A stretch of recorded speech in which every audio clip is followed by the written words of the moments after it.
Hi musicians, my name's Natasha Finlay. I've got some ideas to help with memorization techniques that I want to share with you. I don't know if you've noticed, but generally how we tend to memorize things is just through force of habit and repetition. It's kind of like tying our shoelaces. We just do it over and over the same way, and eventually we know how to do it without thinking. This is called kinesthetic memory, kinesiology, based on movement. And it's the easiest one to get, and it's the easiest one to lose. I don't know about you, but whenever I perform, I get pretty nervous. I get that adrenaline rush. It makes my hands shake, palms get a little bit sweaty, and my hands can slide off the keys. Sometimes this means I'm playing different notes and I'm totally disoriented because it feels different. I also kind of get that adrenaline rush where I'm hyper aware of what I'm hearing and what I'm seeing, and all of a sudden I look at the piano keys like I've never seen them before. When this happens, we can't rely on kinesthetic memory. It's the first thing to abandon us when we get that adrenaline rush. So I've got some different types of memorization techniques that'll use your listening memory, your visual memory, and also your analytical mind. So the first thing you want to know about your piece are the basics. Just like you know your name and your date of birth and your home address, you need to know these details about the piece. It sounds obvious, but it never ceases to amaze me if I just put someone on the spot and ask them, what key is your piece in? What time signature is it in? Does it transpose to different keys throughout the piece? Most people would really have to think about it, myself included. So you want to know these vital stats of your piece. It can really help, especially if your theoretical knowledge is clear, to know that my piece is an E flat minor. It helps me make great choices about where to start the piece. And if something disastrous happens midway through, I can always end the piece with a nice E flat minor cadence.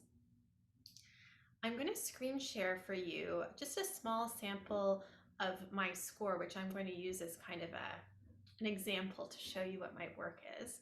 This piece is a concert etude by Karol Szymanowski. He's a Polish composer around the time of Chopin, but a little bit more avant-garde, let's say, a little bit more post-romantic. So I'm just going to show you a little bit of what the score looks like here. Just give me one moment. Here we go. So you should be seeing this final page of the first etude of a series called 4 Etudes by Szymanowski. They're not really titled per se. And the reason I'm showing you this final page is we're actually going to be doing some backwards practice in just a moment. But you can see here that this score has some interesting elements to it. I've given it some titles, and these titles are going to help me be aware of where I can start if I need to jump forward to a different section.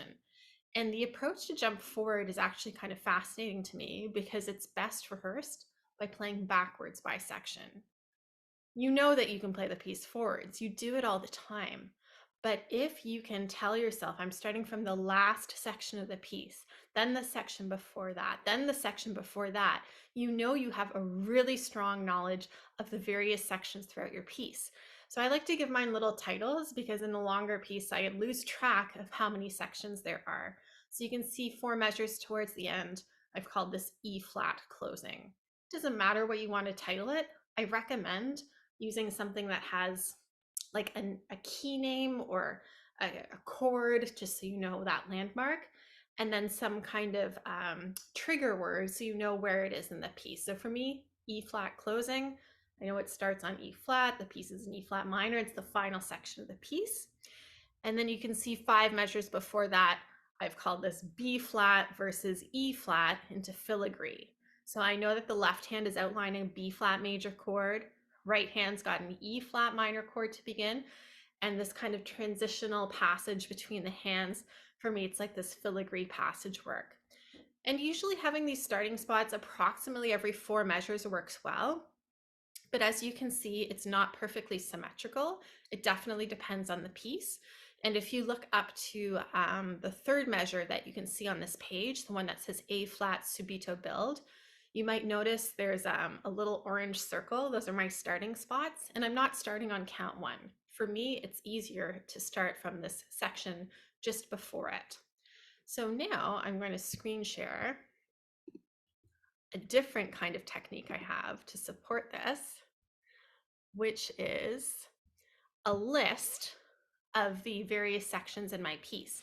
And I break this down by having the different sections that it's in. So if it's a first movement sonata in sonata allegro form, you might have exposition, development, recapitulation. But for me, this piece is in 4 different keys. Well, E flat minor at the beginning and end. So I guess 3 different keys. And I've split it into those sections. And I've put how many subsections are in each section. So I can remember my opening E flat minor, there's 6 sections, and I can test myself away from the piano and call out what those different titles are, saying, okay, E flat opening hand smush. Again, these are just silly names to help myself remember which section it is. Second opening into the D flats, 2 against 3, G flat, then F chromatic build, 2 against 3, G flat, then C flat, and B flat octave to single. And if I can say that list away from the piano, away from my list, I can tell myself when I'm at the piano, this is the next section. So in order to demonstrate how this works, we're going to do a little sample of the backwards practice. We're going to start with the very last section, which is called E flat closing. So let me go back to the screen share here of the score so that you can follow along with what I'm doing here, hopefully correctly. So I'm going to start with my E flat closing, which is 4 measures from the end.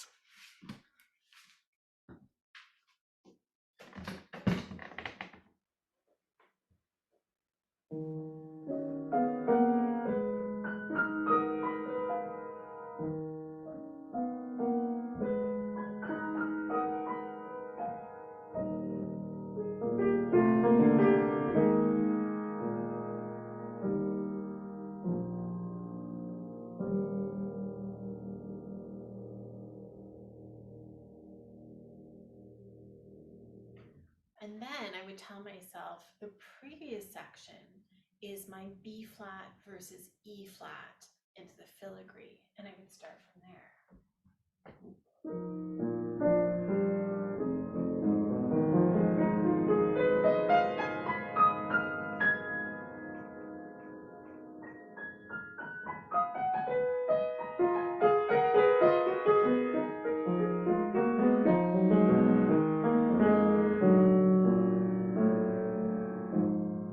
And if I wanted to, I could go on to the next section and maybe say to myself, this is the E flat minor closing section. Especially if it didn't go so well the first time, that gives me another chance to take another run through.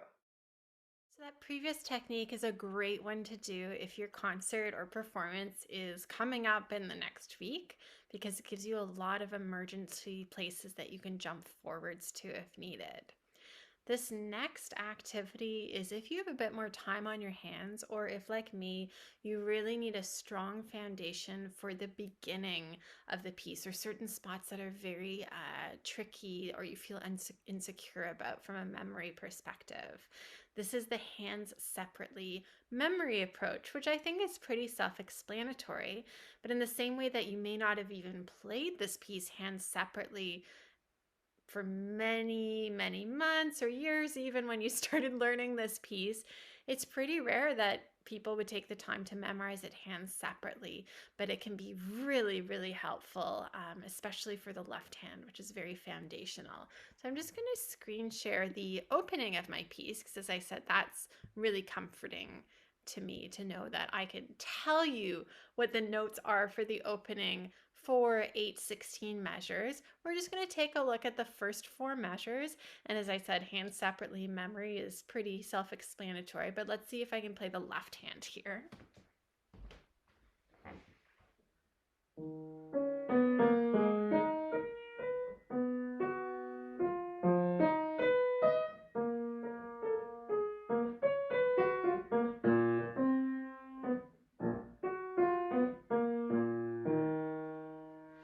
And then if I want to take it more step further, I can memorize it voices separately. This is fantastic, obviously, for Baroque music, Bach fugues, toccatas, preludes, what have you. But in a piece such as this, which does have multiple voices, again, it can be really helpful to just have those building blocks of this is the foundation of each harmonic progression. So I've highlighted in green my bass line. It kind of drifts off at measure 4 because it's not very clear whether it's the bass line or the tenor, but I'm going to play it regardless.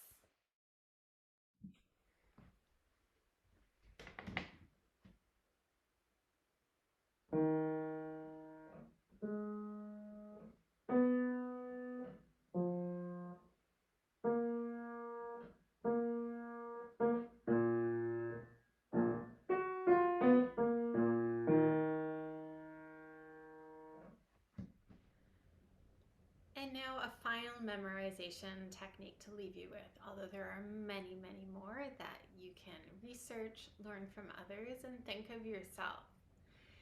A final one, which is great when you don't have access to a piano, is seeing if you're able to write out the score. Again, it doesn't have to be for the whole score if that seems like an impossible project, but maybe just the opening 4 or 8 measures, maybe just a section that you're not too sure about. Do you know the key signature? Do you know the time signature? Do you know the rhythmic values? It's very revealing. The other thing that you can do if you don't have access to a piano is playing it either on a flat surface or in your mind's eye. I find that if I can't clearly visualize what I should be playing, there's kind of a hole in my memory somewhere because it's very reliant on that kinesthetic memory. It shows me that my fingers are in charge rather than my mind. And then finally, one idea to leave you with is that if you are starting to learn a new piece, and maybe a piece that's very formulaic, like a Bach fugue, for example, if you're able to analyze and memorize the subject even away from the piano before you even start playing it on the piano, you're immediately going to have a much more internal understanding, not tied to any physical cues, that will really stand you in good stead as you go about learning and eventually memorizing and performing your piece. So I wish you all the best luck with your memorization techniques, and I hope to hear you play soon.